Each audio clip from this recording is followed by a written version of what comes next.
नमस्कार, मैं हूं प्रज्ञा। बिहारी न्यूज में आपका स्वागत है। आज है 20 नवंबर। खबरों की ओर बढ़ने से पहले एक नजर सुर्खियों पर।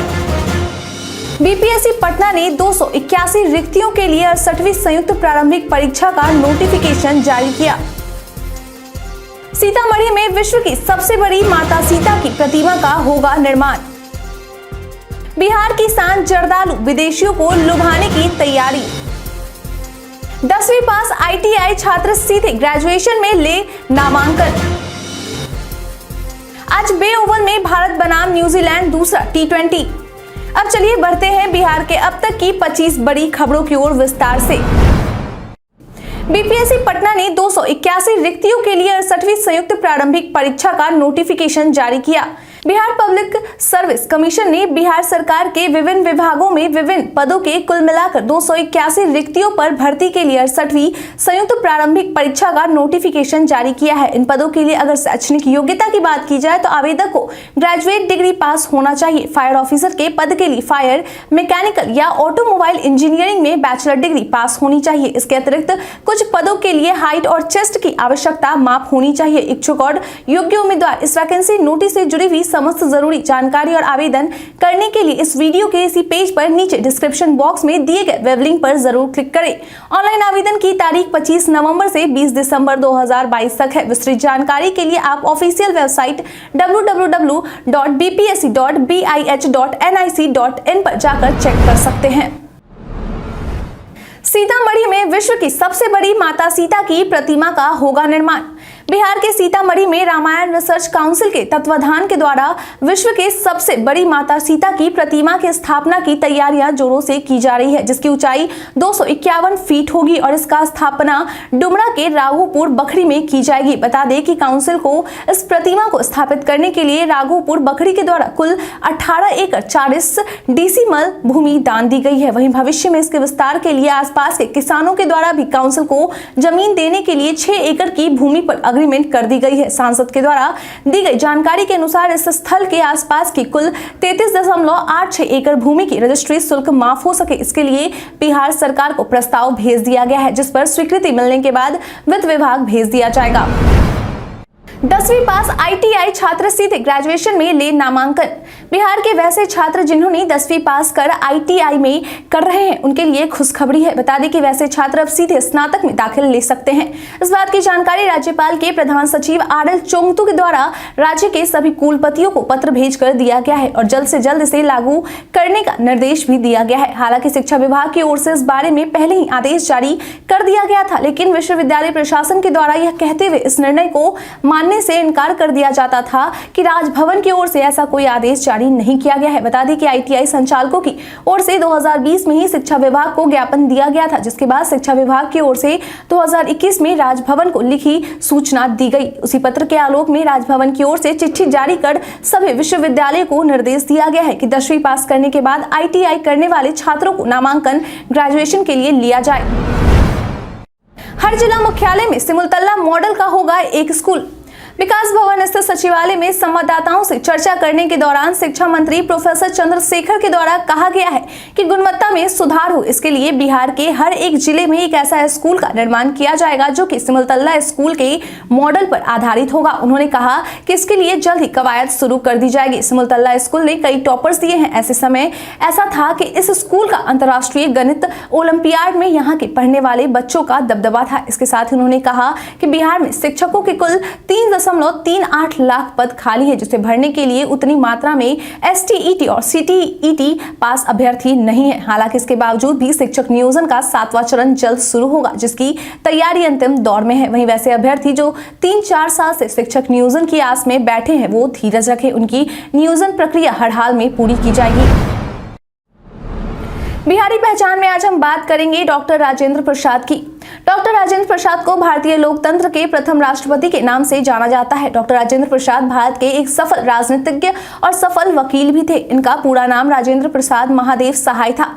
डॉक्टर राजेंद्र प्रसाद का जन्म 3 दिसंबर 1884 को बिहार के सारण जिला के जीरादेई में हुआ था। राजेंद्र प्रसाद एक सरल हृदय के व्यक्ति थे। उनकी कभी किसी से शत्रुता भी नहीं हुई, जिसकी वजह से राष्ट्रपिता महात्मा गांधी ने उन्हें अजात शत्रु की उपाधि दी थी। 1920 में महात्मा गांधी के असहयोग आंदोलन आंदोलन में वो शामिल हुए। इसी साल में उन्होंने देश नाम का हिंदी भाषा में साप्ताहिक निकाला। 1921 में उन्होंने बिहार विश्वविद्यालय का स्थापना भी किया। 1928 में हॉलैंड में विश्व युवा शांति परिषद में राजेंद्र बाबू ने भारत की ओर से हिस्सा लिया और भाषण भी दिया। 1950 में भारत जब स्वतंत्र गणतंत्र बना तब आधिकारिक रूप से संविधान सभा द्वारा भारत का पहला राष्ट्रपति चुने गए। वे अकेले ऐसे व्यक्ति बने जिन्हें लगातार 2 बार भारत का राष्ट्रपति चुना गया था। देश रत्न राजेंद्र प्रसाद की अपने जीवन के अंतिम समय में पटना स्थित सदाकत आश्रम में रहने लगे और समाज सेवा का कार्य करने लगे और 28 फरवरी 1963 को राजेंद्र बाबू ने इस दुनिया को विदा कह दिया। वाराणसी रांची कोलकाता एक्सप्रेसवे बिहार के इन जिलों से होकर गुजरेगी सड़क। वाराणसी रांची कोलकाता एक्सप्रेसवे का निर्माण कार्य की शुरुआत अगले साल से शुरू कर दी जाएगी। बता दें कि इस सड़क के निर्माण के लिए करीब 27 किलोमीटर लंबाई में सड़क बनाने के लिए टेंडर जारी किया जा चुका है, जिसे भरने की अंतिम तिथि 29 दिसंबर 2022 है। फिलहाल इसकी अनुमानित लागत करीब 945.24 करोड़ रुपए है। बताते चले कि सड़क का निर्माण बिहार में करीब 32 किलोमीटर की लंबाई में बनाकर तैयार किया जाएगा, जो कि उत्तर प्रदेश के चंदौली से शुरू होकर मुगलसराय, बिहार के भभुआ, कैमूर, रोहतास, सासाराम, औरंगाबाद, गया, झारखंड के चतरा, हजारीबाग, रामगढ़, बोकारो तथा पश्चिम बंगाल के पुरुलिया, बांकुड़ा, पश्चिम मेदिनीपुर, हुगली होकर हावड़ा जाएगा। वहीं इसमें ग्रीनफील्ड स्पर बनाकर खड़गपुर को भी जोड़ा जाएगा। जानकारी के लिए बता दें कि सड़क के निर्माण होने से वाराणसी से कोलकाता जाने का समय 12 घंटे से घटकर महज 6 घंटे रह जाएगा। बीपीएससी 67वें रिजल्ट में कोई संशय तो देख ले अपना ओएमआर सीट। बिहार लोक सेवा आयोग की ओर से बीपीएससी 67वीं का रिजल्ट जारी कर दिया गया है, जिसके बाद ये अभ्यर्थियों के द्वारा रिजल्ट को लेकर कई संशय दिए गए। इसी को देखते हुए आयोग के चेयरमैन अतुल प्रसाद के द्वारा कहा गया है कि पूरी पारदर्शिता के साथ 67वीं बीपीएससी का रिजल्ट जारी किया गया है और अगर फिर भी किसी अभ्यर्थी के मन में इस रिजल्ट को लेकर किसी भी प्रकार का संशय है तो ऐसी स्थिति के लिए ओएमआर सीट के विकल्प खुले हुए हैं। उन्होंने कहा कि जल्द ही सभी अभ्यर्थियों को ओएमआर सीट उपलब्ध जारी करा दिया जाएगा, जिसमें मूल्यांकन के बाद और पहले के भी कॉपी होंगे और इसके लिए अभ्यर्थी को किसी प्रकार की कोई राशि की भुगतान नहीं करनी होगी। ईओयू ने साइबर ठगी के नए तरीके का किया पर्दाफाश।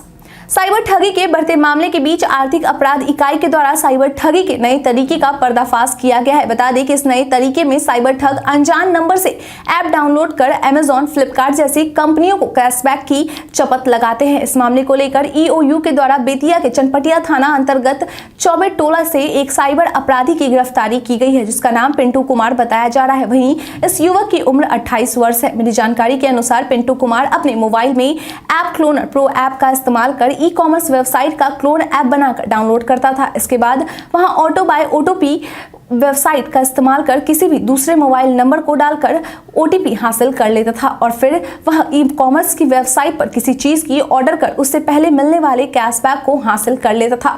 फिलहाल पिंटू कुमार को न्यायिक हिरासत में ले लिया गया है।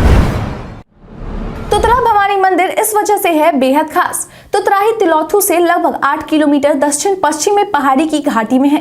यह रोहतास जिले का सर्वाधिक सुरम्य स्थान है, जहां उत्तर पश्चिम और दक्षिण पूर्व की ओर 2 ऊंची पहाड़ियों के बीच लगभग 1 मील लंबी तथा हरियाली से भरी घाटी, सामने प्रपात और घाटी के बीच से कलकल कर बहती कछुआ नदी का पानी अद्भुत दृश्य उपस्थित करता है। यह घाटी पूरब में जहां लगभग 300 मीटर चौड़ी है, वहीं पश्चिम की ओर सिकुड़ती हुई केवल 50 मीटर रह जाती है, जहां पश्चिम में लगभग 180 फीट की ऊंचाई से प्रपात गिरता है। प्रपात के भीतर उसके दक्षिण बाजू में थोड़ी ऊंचाई पर एक चबूतरा है। यहां जाने के लिए दक्षिण की ओर से सीढ़ी बनी हुई है। चबूतरे पर मां जगधात्री महर्षि मर्दनी दुर्गा की प्रतिमा है। इस प्रतिमा से लगभग सटे दक्षिण में चट्टान पर ऊपर नीचे 3 भागों में बंटा शिलालेख नायक प्रताप धवल देव का है, जो 1 अप्रैल 1158 ईस्वी शनिवार को लिखवाया गया था। यहाँ तुतरा भवानी का एक छोटा मंदिर निर्मित कर दिया गया है। हाल के दिनों में वन विभाग द्वारा इस स्थल को इको टूरिज्म स्थल के रूप में विकसित किया गया है। महाबोधि मंदिर के गुंबद में लौटी चमक।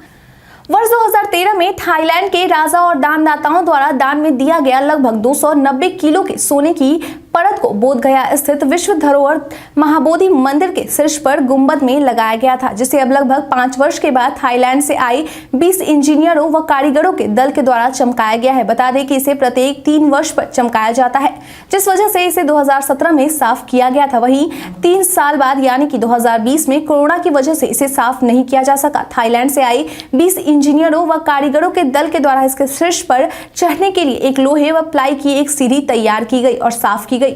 जानकारी के लिए बता दें कि सफाई किए जाने के बाद वहां स्थित थाईलैंड के मेटा बुद्धा मोनास्ट्री के द्वारा एक कार्यक्रम का आयोजन किया गया, जिसमें काफी संख्या में बौद्ध श्रद्धालु जमा हुए। जन समस्याओं को नजरअंदाज करने वाले अंचलाधिकारी पर गिरीगाज। बीते शुक्रवार को गया के जिलाधिकारी डॉक्टर त्यागराजन एसएम जब जिले के फरियादियों को सुनने के लिए जब हाजिर हुए तो उस दौरान उन्हें 450 लोगों की समस्याओं को सुनने को मिला, जिसमें भूमि विवाद, आपसी बंटवारा, अतिक्रमण, जमीन संबंधी जैसे कई मामले सामने आए। बता दें कि डीएम के जनता दरबार में विभिन्न विभागों से संबंधित अधिकारी भी मौजूद होते हैं। हालांकि जब इन मामलों की सुनवाई की जा रही थी उस समय उन्होंने सुनवाई और निष्पादन को लेकर त्यागराज के द्वारा जब अंचल के अधिकारियों को ढूंढा गया तो उस दौरान उन्हें वहां मौजूद नहीं पाया गया। वहीं इसके साथ बड़ी संख्या में नगर अंचल से जुड़े मामले भी लंबित पाए गए, जिसके बाद डीएम के द्वारा उन अंचलाधिकारी पर त्वरित कार्रवाई की गई। कार्रवाई के तहत डीएम ने अंचलाधिकारी के वेतन में से 3 दिनों के वेतन की कटौती कर दी और समाहर्ता को निर्देश दिया कि आवेदकों की समस्या को सुनिश्चित करते हुए निवारण किया जाए। बिहार किसान जर्दालू विदेशियों को लुभाने की तैयारी। अब बिहार में मशहूर भागलपुर के जर्दालू आम को सुंदर बनाने की कवायद शुरू हो गई है। आपको बता दें कि यह पूरी दुनिया में अपने विशेष स्वाद के लिए जानी जाती है, जिस वजह से इसकी मांग में भी लगातार बढ़ोतरी हो रही है। इसी को देखते हुए अब इसके लुक को भी अपडेट करने की तैयारी की जा रही है। जानकारी के लिए बता दें कि इस आम को इंटरनेशनल लुक देने के लिए मैंगो कैप का इस्तेमाल किया जाएगा, जिससे आम किसानों को 30 से 40 रुपए का मुनाफा हो सकता है। इस कैप के इस्तेमाल से आम में न दाग धब्बे लगते हैं और न ही आंधी तूफान में बर्बाद होते हैं। बताते चले कि जर्दालू को 2008 में जीआई टैग दिया गया है। बीते वर्ष से यह वाणिज्य मंत्रालय के प्रयास से लंदन, अमेरिका, बहरीन जैसे देशों में आपूर्ति की जा चुकी है। बिहार में आज क्या रहेगा मौसम का हाल। मौसम विभाग के अनुसार बिहार में आज सुबह का तापमान 15 डिग्री सेल्सियस है। हवा, नमी और अन्य मौसम की स्थितियों जैसे कारकों को ध्यान में रखते हुए तापमान 15 डिग्री सेल्सियस जैसा महसूस हो सकता है। बिहार में सुबह बारिश की संभावना 0% है और हवा की गति 8 किलोमीटर प्रति घंटा रहेगी। वहीं बिहार में आज दोपहर के समय तापमान 30 डिग्री सेल्सियस और यह 28 डिग्री सेल्सियस जैसा महसूस होगा। 8 किलोमीटर प्रति घंटा की हवा की गति के साथ आर्द्रता लगभग 24% रहेगी। इसके साथ ही शाम तक तापमान 30 डिग्री सेल्सियस तक पहुंच जाएगा। बिहार में शाम के समय बारिश की संभावना 0% है। साथ ही हवा की गति 8 किलोमीटर प्रति घंटा रहने की संभावना है। वहीं अगर आज के रात के तापमान की बात की जाए तो रात का तापमान 19 डिग्री सेल्सियस और हवा की गति 10 किलोमीटर प्रति घंटा रहेगी। बिना टेस्ट दिए बनवाए ड्राइविंग लाइसेंस। अगर आप भी बिना टेस्ट दिए ड्राइविंग लाइसेंस बनवाना चाहते हैं तो यह खबर आपके लिए है। बता दें कि ड्राइविंग लाइसेंस से जुड़े नियमों में केंद्रीय सड़क, राजमार्ग और परिवहन मंत्रालय के द्वारा बदलाव किया गया है। इसके तहत अब आप ड्राइविंग स्कूल जा सकते हैं और अपना नाम दर्ज करवाकर ड्राइविंग सीख सकते हैं। इसके बाद आपको परीक्षा के आधार पर ड्राइविंग स्कूल से एक सर्टिफिकेट दे दिया जाएगा। बता दें कि इस सर्टिफिकेट को परमिट पेपर के साथ रखना होगा। इस सर्टिफिकेट के मिलने के बाद आपको किसी भी तरह के कोई ड्राइविंग टेस्ट से नहीं गुजरना होगा। लेकिन इस दौरान आप इस बात का ध्यान रखें कि आप जिस ड्राइविंग स्कूल में जा रहे हैं उसकी वैधता 5 साल से अधिक की होनी चाहिए। बिहार में सरकारी कर्मचारी से अधिक हो गए पेंशनधारी। बिहार में बेरोजगारी एक अहम मुद्दा है। ऐसे में सरकारी महकमे में अभी भी कई पद खाली पड़े हुए हैं। वहीं बिहार में अब स्थायी कार्यरत सरकारी कर्मचारियों की तुलना में पेंशन लेने वालों की संख्या करीब 1.25 गुना अधिक हो गई है। जानकारी के लिए बता दें कि राज्य के सरकारी विभागों में कार्यरत कर्मचारियों की संख्या 3.25 लाख है, तो वहीं पेंशन लेने वाले सेवानिवृत्त कर्मचारियों की संख्या लगभग 5 लाख है। वहीं मिली जानकारी के अनुसार इन पेंशन लेने वाले सेवानिवृत्त कर्मचारियों में 60 से 70 आयु वर्ग के पेंशन भोगियों की तुलना में 70 से 80 आयु वर्ग के लोग अधिक है। हालांकि उसके बाद का यह आंकड़ा कम हो जाता है। जानकारी के लिए बता दें कि बिहार के आर्थिक सर्वे 2022 के अनुसार प्रदेश में लोगों की औसत आयु में बढ़ोतरी हो गई है। पटना एयरपोर्ट का विंटर शेड्यूल जारी। पटना में बढ़ती ठंड को देखते हुए पटना एयरपोर्ट के द्वारा नया शेड्यूल जारी कर दिया गया है, जिसके तहत देर रात और अगले सुबह उड़ान भरने वाली फ्लाइटों में 7 फ्लाइट को 1 दिसंबर से रद्द कर दिया गया है। वहीं 15 और फ्लाइट को रद्द करने की आशंका जताई जा रही है। जानकारी के लिए बता दें कि नए शेड्यूल के अनुसार आधा दर्जन फ्लाइट के समय में परिवर्तन भी किया जाएगा। वहीं रद्द किए जाने वाले फ्लाइट में सबसे ज्यादा संख्या दिल्ली रूट पर जाने वाली है। कहा जा रहा है कि विमान की आवाजाही में परिवर्तन होने से इसका असर विमान किराए पर नजर आ सकता है। बीपीएससी 67वीं परीक्षा में गंगा घाट पर पढ़ने वाले 15 छात्र सफल। बीपीएससी 67वीं की परीक्षा का रिजल्ट आ गया है। ऐसे में एक नाम काफी चर्चा में है। बता दें कि जो नाम चर्चा में है वह नाम अरुण सर का है, जिनके निःशुल्क कक्षा में पढ़ने वाले 15 बच्चों ने बाजी मार ली है। उनकी कक्षा में 35 बच्चे शामिल थे, जिनमें से 15 बच्चों ने बीपीएससी 67वीं पीटी परीक्षा पास कर ली है। बताते चले कि अरुण सर पटना के गंगा घाटों पर निःशुल्क क्लास लेते हैं, जहां वे बीपीएससी और यूपीएससी की तैयारी कराते हैं। अरुण सर का कहना है कि उन्हें बच्चों को पढ़ाने में मजा आता है और बच्चे भी यहाँ बड़े चाव से पढ़ते हैं। वही बच्चों की भी खुशी जताते हुए कहा है कि उन्हें अरुण सर से बहुत कुछ सीखने को मिलता है। शिक्षा मंत्री पर विजय सिन्हा का हमला। शिक्षा मंत्री के साथ शिक्षक संगठनों की बैठक पर बिहार विधानसभा में नेता प्रतिपक्ष विजय कुमार सिन्हा के द्वारा शिक्षा मंत्री पर हमला किया गया। उन्होंने कहा कि राज्य सरकार शिक्षकों के साथ भेदभाव कर रही है। शिक्षा मंत्री ने बैठक के दौरान शिक्षकों के नेताओं से उपेक्षापूर्ण व्यवहार किया। उन्होंने कहा कि नियोजित शिक्षकों की सभी मांगे जायज है। शिक्षा विभाग पिछले 17 सालों से नीतीश कुमार के दल जदयू के हाथों है और तब से ही विभाग रसातल में चला गया है। शिक्षा विभाग मंत्री भी खुद ही एक शिक्षक है, लेकिन फिर भी उनके अंदर शिक्षकों के लिए सहानुभूति नहीं है। दुर्भाग्यवश यहाँ के शिक्षकों को 20-20 महीनों तक वेतन नहीं मिल पाता। सरकार के द्वारा जानबूझकर विधानसभा सत्र में एक ऐसा कार्यक्रम बनाया गया जहां शिक्षा विभाग से जुड़े प्रश्न नहीं पूछे जा सके। तेजस्वी ने पर्यटकों से की एक खास अपील। बिहार में पर्यटन की असीम संभावनाओं को देखते हुए बिहार सरकार का पर्यटन विभाग पर्यटकों को आकर्षित करने के लिए इस क्षेत्र में बढ़ चढ़कर काम कर रहा है। इसी कड़ी में वाल्मीकि नगर टाइगर रिजर्व पहुंचे डिप्टी सीएम सह पर्यटन मंत्री तेजस्वी यादव ने लोगों से खास अपील की है। तेजस्वी यादव ने अपने सोशल मीडिया अकाउंट से एक वीडियो पोस्ट किया है, जिसमें उन्होंने कहा है कि प्राकृतिक संपदा से भरा बिहार का इकलौता एवं भारत के प्रसिद्ध उद्यानों में से एक वाल्मीकि नगर टाइगर रिजर्व बहुत ही सुंदर एवं रमणीक स्थल है। 880 वर्ग किलोमीटर में फैले इस रिजर्व में दिन के उजाले में गंडक नदी के शांत पानी में हिमालय के पहाड़ों का प्रतिबिंब बहुत ही मनोहारी एवं आकर्षक लगता है। सर्दियों के मौसम में यहाँ के प्राकृतिक सौंदर्य का दृश्य और अधिक मनोरम व मनोहर हो जाता है। हम यहाँ की सुविधाओं में इजाफा और टूरिज्म इंफ्रास्ट्रक्चर को और अधिक विकसित कर रहे हैं, ताकि अधिक से अधिक संख्या में सैलानी हमारे बिहार में घूमने आए। सभी को सपरिवार एक बार यहाँ अवश्य घूमना चाहिए। जगदानंद सिंह को लेकर लालू के करीबी नेता ने किया दावा। जगदानंद सिंह के आरजेडी प्रदेश अध्यक्ष पद पर बने रहने को लेकर कई बयान सामने आ रहे हैं। इसी बीच राजद के वरिष्ठ नेता लालू प्रसाद यादव के खास कहे जाने वाले शिवानंद तिवारी के द्वारा भी इससे जुड़ा एक बयान दिया गया है। उन्होंने कहा कि जगदानंद सिंह अब दोबारा पार्टी की कमान नहीं संभालेंगे, क्योंकि हमें ऐसा लगता है कि वह वापस नहीं आएंगे। हालांकि जगदानंद को लेकर लालू यादव क्या सोचते हैं उसी के अनुसार फैसला लिया जाएगा। वहीं जगदानंद सिंह के बेटे सुधाकर सिंह पहले से ही नाराज चल रहे हैं और उन्होंने अपना मंत्री पद भी छोड़ दिया है। जगदानंद सिंह भी पार्टी में कम सक्रिय रह रहे हैं, तो हो सकता है कि वे अब दोबारा फिर से प्रदेश अध्यक्ष की कमान नहीं संभालेंगे। इसके साथ ही अब वैसे इंसान को प्रदेश अध्यक्ष बनाना चाहिए जिनकी ट्विनिंग तेजस्वी यादव से अच्छी बनती हो। बिहार में बंगले पर बवाल, सामने आया रेणु देवी का बयान। बिहार में सत्ता पक्ष और विपक्ष के आवास को लेकर एक बार फिर बवाल मचा है। इसी बीच पूर्व उप मुख्यमंत्री रेणु देवी ने अपने आवंटित आवास को लेकर कहा है कि जो आवास हमें दिया गया है उसकी हालात बहुत खराब है, इसके मरम्मत होने में अभी 15 दिन का और समय लगेगा। उन्होंने कहा कि हम जिस आवास में रह रहे हैं वहां विभाग के द्वारा नोटिस भेज दिया गया है और साथ ही 2,36,000 का पेनाल्टी चार्ज भी लगाया गया है। वहीं बीजेपी के नेताओं को जो आवास दिए गए हैं उसको खाली करवाने की मांग हम लोग कर रहे हैं, लेकिन सत्ता पक्ष के लोग पहले से उस आवास में हैं जो खाली नहीं कर रहे हैं। भवन निर्माण विभाग उल्टे भाजपा के नेताओं पर कार्रवाई करने की बात कह रही है, जो पूरी तरह से गलत है। पहली बार ऐसा हुआ है कि विपक्ष को सही जगह पर सही आवास नहीं दिया गया है। बे ओवल में भारत बनाम न्यूजीलैंड दूसरा T20। भारत और न्यूजीलैंड के बीच सीरीज का पहला T20 मैच बारिश की वजह से रद्द कर दिया गया था।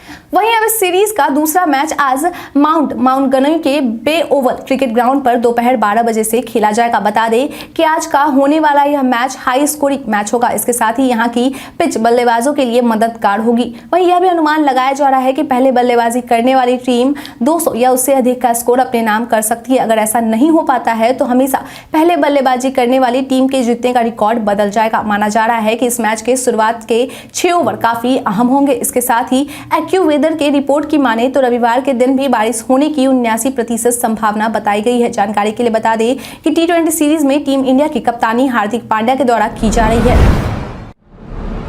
भारत के इतिहास में आज की तारीख कई कारणों से है दर्ज।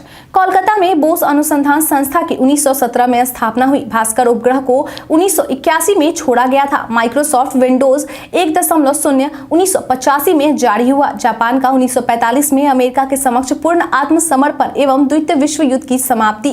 पीवी सिंधु ने 2016 में चाइना ओपन सुपर सीरीज के फाइनल में चीन की सुनयू को 3 गेम तक चले मुकाबले में हराकर पहला सुपर सीरीज खिताब अपने नाम किया। एक भारतीय महिला फ्रीस्टाइल पहलवान बबीता फोगाट का जन्म 1979 में हुआ। प्रसिद्ध शायर फैज अहमद फैज का निधन 1984 में हुआ। बहुमुखी प्रतिभाशाली अनेक विषयों के विद्वान विचारक और कवि श्याम बहादुर वर्मा का निधन 2009 में हुआ। भारत की प्रसिद्ध कवयित्री निर्मला ठाकुर का निधन 2014 में हुआ। कांग्रेस के वरिष्ठ नेता तथा पूर्व ऑल इंडिया फुटबॉल फेडरेशन के अध्यक्ष प्रियरंजन दास मुंशी का निधन 2017 में हुआ। वायरल खबर में आज हम बात करेंगे ब्लॉक वाइज कोविड-19 सर्वेक्षण के बारे में। सोशल मीडिया पर कई सूचनाएं वायरल होती है, लेकिन सभी सच हो ये जरूरी नहीं है। इसी कड़ी में आज हम बात करेंगे ब्लॉक वाइज कोविड-19 सर्वेक्षण के बारे में। दरअसल पीआईबी ने अपने एक ट्वीट में लिखा है @MOHFW इंडिया के नाम से एक आशय पत्र सोशल मीडिया पर घूम रहा है, जिसमें दावा किया गया है कि मंत्रालय 18 वर्ष से अधिक आयु की आबादी पर ब्लॉक वाइज कोविड-19 सर्वेक्षण कर रहा है। पीआईबी ने अपने ट्वीट में आगे लिखा है कि ये दावे पूर्णतः फर्जी एवं तथ्यहीन है। भारत सरकार की ओर से ऐसा कोई आशय पत्र नहीं है। इंस्टाग्राम अकाउंट हैक है या नहीं, ऐसे लगाएं पता। मेटा का photo sharing platform Instagram users को अपने अकाउंट को अधिक सुरक्षित बनाने में मदद करने के लिए कई सुरक्षा फीचर देता है, लेकिन तब क्या जब आपका अकाउंट पहले ही हैक हो। तो बता दें कि सोशल मीडिया ऐप एक सिक्योरिटी चेकअप फीचर देता है, जिससे आप पता लगा सकते हैं कि आपका अकाउंट हैक है या नहीं। इसके लिए आप सबसे पहले अपने फोन में इंस्टाग्राम अकाउंट खोलें। अब निचले दाएं कोने में प्रोफाइल पिक्चर को टैप करें और अपने प्रोफाइल सेक्शन पर जाएं। फिर ऊपरी दाएं कोने पर 3 लाइन मेनू बटन पर टैप करें। अब सेटिंग विकल्प का चयन करें और सिक्योरिटी विकल्प चुनें। इसके बाद सिक्योरिटी चेकअप विकल्प पर टैप करें। यहाँ आपको 4 विकल्प दिखाई देंगे: password, email, mobile, phone number और 2 फैक्टर ऑथेंटिकेशन। उसके बाद आप पासवर्ड टैब का चयन करें और अपने इंस्टाग्राम अकाउंट के लिए एक मजबूत पासवर्ड बनाएं और सेव बटन दबाएं। अब आप अपना प्राइमरी ईमेल एड्रेस अपडेट करें और नेक्स्ट बटन पर टैप करें और अपना मोबाइल नंबर अपडेट कर नेक्स्ट बटन दबाएं। इसके बाद 2 स्टेप वेरिफिकेशन को इनेबल करें और वेरिफिकेशन कोड पाने की विधि का चयन करने के बाद सेव बटन पर टैप करें। बीते दिन हमारे द्वारा पूछे गए सवाल का आप लोगों में से बहुत लोगों ने अपना जवाब हमें हमारे कमेंट सेक्शन बॉक्स में लिख कर दिया था। जिन्होंने हमारे द्वारा पूछे गए सवाल का जवाब दिया है उनके नाम है रंजीत मिश्रा, रंजीत सिंह, उमेश ऋषिदेव, कुश कुमार यादव, रविंद्र पासवान, अजीम फिरदौस, नुन्नू गोलू कुमार, अनवर करीम खान, प्रहलाद कुमार, कुमार कौशल, करण सिंह मेहरा, रविशंकर, मोनूपाल, अखिलेश यादव, मंजू कुमारी। इसके साथ ही बढ़ते हैं आज के सवाल की ओर। आज का सवाल है, आपके अनुसार बिहार में घूमने के लिए सबसे मनोहर और सुंदर जिला कौन सा है? आप अपना जवाब हमें हमारे कमेंट सेक्शन में लिखकर जरूर बताएं। आज के लिए इतना ही। बिहार के तमाम खबरों के साथ बने रहने के लिए देखते रहें बिहार न्यूज। और साथ ही अगर आप यूट्यूब से देख रहे हैं तो चैनल को सब्सक्राइब करना और अगर आप फेसबुक से देख रहे हैं तो पेज को लाइक करना ना भूलें। धन्यवाद।